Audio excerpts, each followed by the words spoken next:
So I have Cliff with me. Cliff Mealy is with the Washington County Grasslands IBA. Okay. IBA standing for Important Bird Area, so Right. designated by Department of Environmental Conservation and New York State Audubon.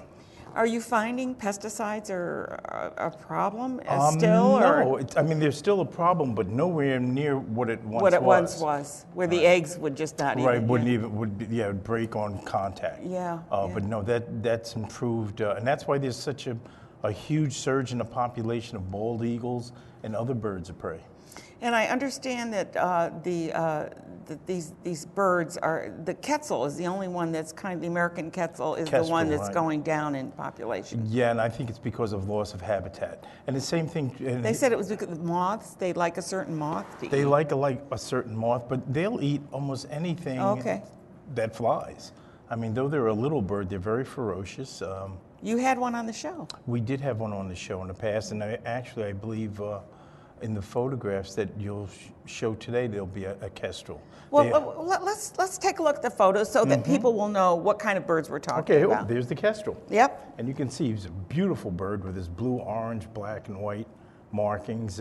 He's a falcon. He has a very unique flight pattern. He likes to. Here's the New York State bird, the bluebird. But the bluebird isn't always blue, is it?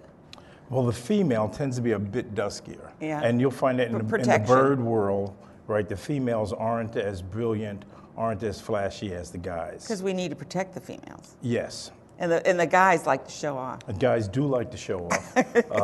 This is a meadowlark. Again, a lot of these birds we're highlighting because they need grasslands. And grasslands are threatened. They nest on the ground? They nest on, meadowlarks nest on the ground. The sparrowhawk or the kestrel doesn't.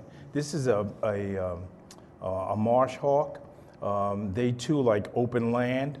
They have a big dish face, almost like an owl, and they hunt like owls. I mean, they use a lot of their hearing to aid them in hunting. They fly low to the ground. This looks like a broadwing hawk, another slow hawk. These aren't the birds that tend to raid your chicken coops or these aren't the chicken hawks. No, these aren't the chicken hawks. They tend to be a bit slow flyers. Now here's our hero, or who started our organization, the short-eared owl. These guys do nest on the ground. They're beautiful flyers. They fly silent like most owls, hover close to the ground. They literally, if you see them at dusk, they literally come out of the ground. They look like ghosts. It's a beautiful sight to see. Less than 100 of them left in the state. Less than 100? Less than 100 So in the state. they did the big bird count this winter? They did it at Christmas time, right? At Christmas time. Yeah, less than 100, but I'm proud to say at our place, at the Important Bird Area of Washington County, our grasslands, I spotted 7 in one evening. So it was... so you had almost 10% of them there. Yeah, it was truly a thrill of a lifetime. Yeah. Okay, and now what is this? Oh, this is the snowy owl. This is the one everyone makes such a big deal out of because he comes from so far. He comes out of the Arctic Circle, and well, he may be going back. Does he summer down here? And not summer, but he winters. They'll come this far down to winter, and it's only because their population. Well, I mean, now summer too. To them maybe is a little more. Even though not today. No. Not today. Now, when you degrees. talk about the birds nesting on the ground, what are their predators? Because certainly with grasslands, you're going to have predators that are looking for a nice egg breakfast. Well, the biggest problem is not so much the foxes and the coyotes and the predators on the ground, but tractors. I mean, our grasslands are now used for farming. So yeah, tractors come in. Well, of course. Yeah, they can't I didn't even think about that. Right, move a nest or people walking.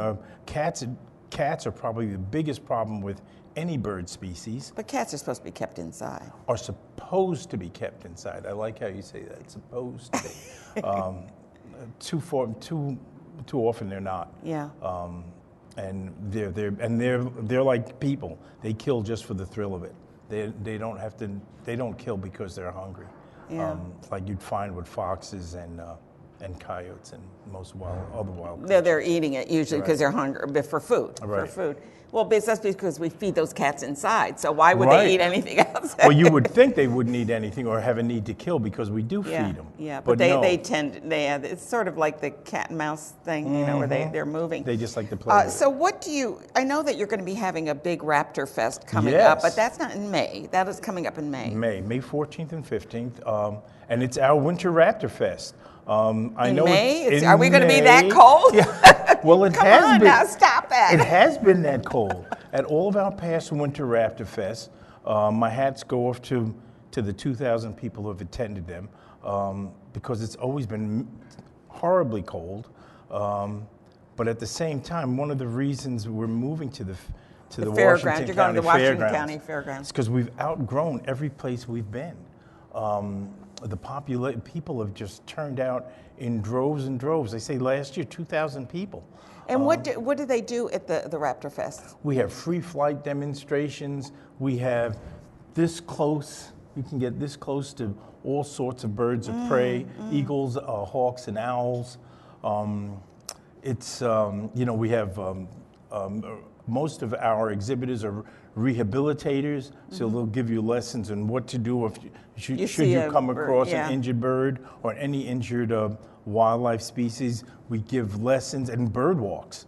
We'll do actual bird walks, to areas where we know there's a good bird population. And considering we've now moved it up into May, into the spring, our bird walk should be a lot more fruitful. You'll be able to see a lot of that. Yeah. We may not see as many owls as we have in the past, but we'll see a lot of the other species. The owls, I love to hear the owls. Where we live, we can hear them. And I look outside sometimes, and I'll see these hawks just kind of doing a wide circle. Right. And they're up so far. How can they see? Their vision is so much more powerful than ours. They can see and hear. Thinking of owls tend to be our mainstay. Owls can hear mice in the snow, buried under the snow.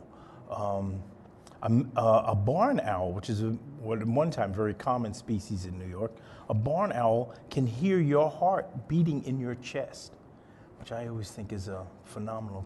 How do you know that? Well, if you watch a barn owl, especially the ones we have, these captive barn owls, these ones that can't be released to the wild. Right. If they get a crowd of people around, you'll see them dancing. You'll see them just. They're doing the heartbeat. And what they're doing is, they're trying to hone in on one heartbeat. When there's a crowd of people, if you have 50 people, they've got 50 heartbeats going.